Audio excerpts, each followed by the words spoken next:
He reported yesterday that people in an Islamist compound are stockpiling guns in preparation for the Trump administration.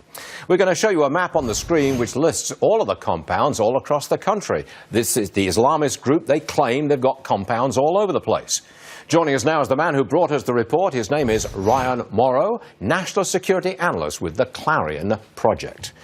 Right, you've got people inside these compounds? We do. We have a significant number of people who are operating not just inside the compounds, but also among those that are living outside the compounds. It's a group called Muslims of America. They used to be known as Jamaat al-Fuqra, but then they carried out a bunch of terrorist attacks and decided to drop the name. It ultimately culminated in one of the camps being shut down in 1992 in Colorado. The rest of the infrastructure remained, including these same villages that you've been talking about. Now, they're accumulating weapons, assault rifles, explosives. Yes. What do they say amongst themselves that they're going to do with these weapons?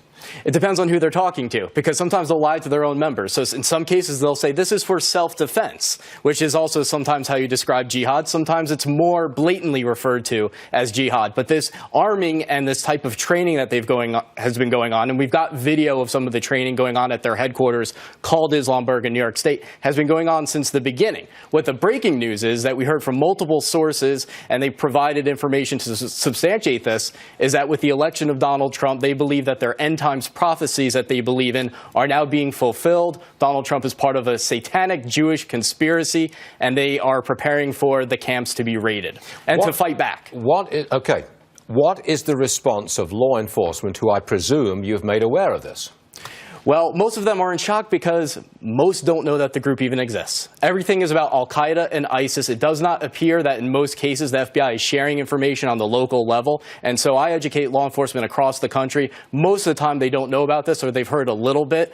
And so we've accumulated thousands and thousands of documents to help law enforcement with this. And just about an hour ago, we opened up a new website called FuqraFiles.com, where people can learn more and look at our declassified documents about the group. Now, Ryan, you can hold these weapons. You can have these weapons. Right. And if you've got a permit, you can have these weapons.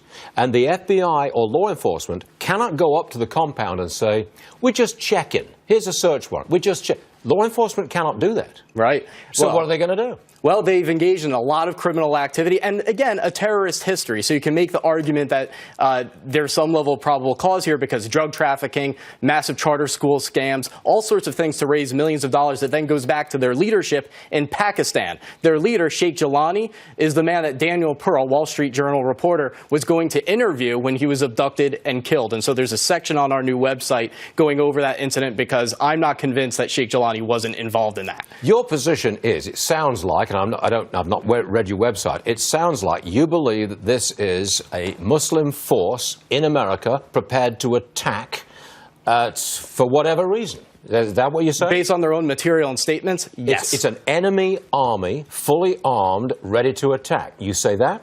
And so do the FBI documents that are declassified and posted on our website. And by the way, also a number of people have been arrested because they're felons, not allowed to have guns. And so then they have other members that don't have criminal records buy the guns and then pass them. And there's a pattern of that. What do you want done about this? Well, I agree with about a dozen Muslim organizations that we rallied together saying that this qualifies as a foreign terrorist organization.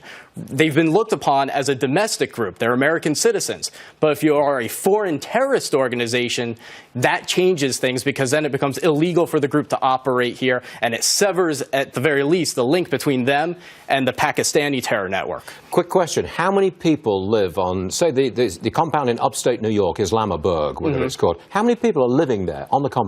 They've said about 200 to 300, but they move in and out. Altogether, though, the estimates range between 1,500 and 3,000 members, but it doesn't appear that includes the families, and they have a lot of kids and multiple wives.